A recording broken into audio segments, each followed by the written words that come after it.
The 1920s prompted women to start working on becoming more independent. Along with growing independent, they wanted to be considered important in society and not seen simply as individuals whose only role in life was to take care of and clean after their families and stuff like that. So in addition to this, women changed from passive to active in society. So this means they started to take a stand towards getting their voices heard. This time period was a liberating time for women due to the fact that the 19th Amendment had just been recently passed. The 19th Amendment was the most prevalent during this time period since it allowed the women the right to vote, which led to furthering the progression towards equal rights. So what? Well, with this newfound freedom, women began to crave equality. And before this time, women were supposed to be proper and well-mannered and give off a good impression. However, the urge to be considered equals led them to throwing away their morals, such as shortening their dresses, smoking, and cutting off of their hair. So along with drastically changing their way of dress to embody men more, this also furthered their progress towards equality. So what? Well, their change in dress allowed them to be seen as more than just a fragile human being, and it also became more common for women to work in jobs alongside men. For example, World War I opened the doors to women in the workplace due to the fact that all the men were overseas and fighting in war. Women began to do the work in factories, which was an extreme for them back then. Although they didn't earn the same amount of money nor did the same amount of work the men did, however, they were closer to accomplishing their goal of equality. Also, there was a drastic increase in the amount of women completing school. Women began attending colleges and universities in an effort to achieve a better education. So what? Well, because of the changes in the roles of women, today women can go to college and vote freely along with being able to run for president. The 1920s contained the first generation of well-educated, hard-working, strong, and rebellious women. Due to the fights and efforts of these women now have a wide array of opportunities for their lifestyle. Yes, sir, that's my baby. No, sir, don't mean maybe. Yes, sir, that's my baby.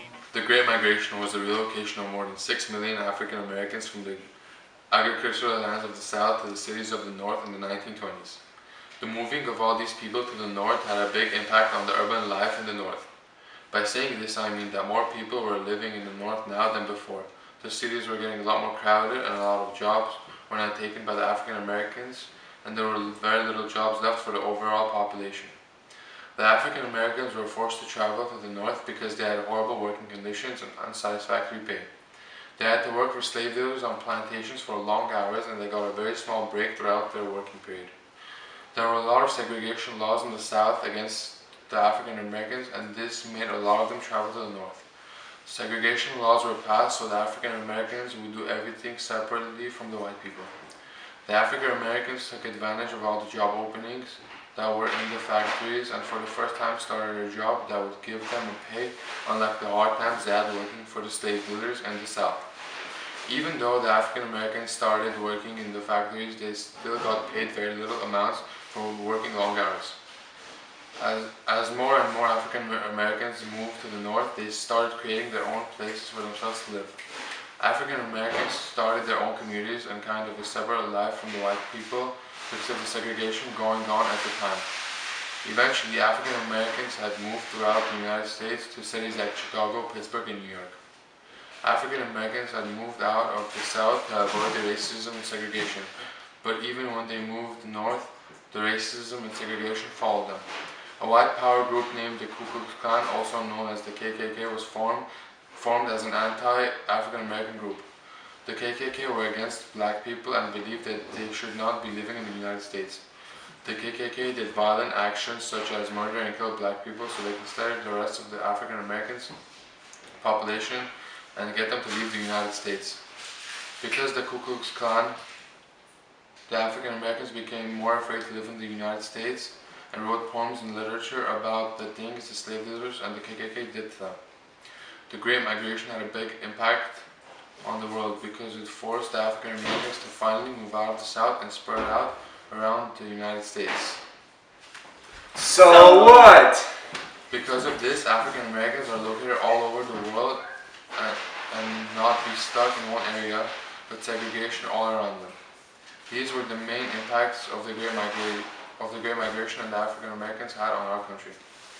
Yes, sir, that's my baby. No, sir, don't mean maybe. Yes, sir, that's my baby. During the 1920s in the US, many exciting things were going on at the moment. But at the same time, there was a hidden fear of communism in America. Communism in the US was known as the Red Scare. What is communism? Communism is a socialist movement that was a type of government developed by Karl Marx. The main theory was that everyone was equal and no social classes among citizens. However, communism failed because their system became flawed, which turned into a dictatorship. So the Red Scare was a fear of communists overthrowing the government during the 1920s. Over 0.1% of the total population was considered to be among this group of communists. Whoever wasn't patriotic was suspected of being communist. Because of this fear, much more people were aware of this threat and believed communists would take over the US. During this Red Scare, the number of court cases of the Supreme Court against anarchists grew. Many people believed that immigrants were prosecuted because of their ethnicity. Because of this fear, security through customs grew over the years. Many more political figures were more protected after the communists assassinated Mr. William McKinley. One of the major Supreme Court cases was Bernard Goodloe versus USA. Bernard Goodloe had been convicted in 1919 for premeditating a plan to overthrow the government by force.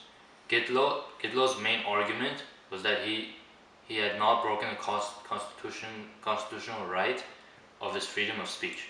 The Supreme Court agreed that Goodloe's conviction because he had urged people to rebel, but the court made sure that the 14th Amendment protected his civil rights. More acts against his wave of communism occurred on September 9, 1919. Boston police force went on strike, but this strike was thought to be set up by communist rebels. Other strikes happened across the country in the city of Seattle. Many immigrants were jailed during this time because of their supportive views on communism. On April 28, a homemade bomb was made and received in Seattle office. Following April 28, 42 bombs were found and or exploded in this 2-month period. This was the cause that led to the Palmer raids. A series of bomb explosions occurred during June of 1919. One of the main explosions caused severe damages to the Attorney General Mitchell Palmer's home. Palmer luckily survived, but after this act of violence, Palmer was convinced that communists were trying to overthrow the government. Palmer began to campaign and remove those who posed clear and present danger to the country. On January 2nd, 1920, thousands were arrested, charged with anarchy. These raids became known as the Palmer raids. So what? Communism had a long-lasting impact on society. To begin with, the Red Scare contributed to the buildup of the Cold War. The tensions between the US and Russia grew, and this resulted into the Cold War almost turning out into the use of chemical warfare. Next, communism was given a bad reputation, but in theory, communism was a great idea. But there was always flaws, and there was always a rollover. During this time, the United States portrayed communism as an evil idea. Finally, the Red Scare brought out awareness in the US ruling system by making a change to how the court views the constitutional rights for individuals. By the way, when I read the preacher man, I say, yes, sir, that's my baby, no, sir, I don't mean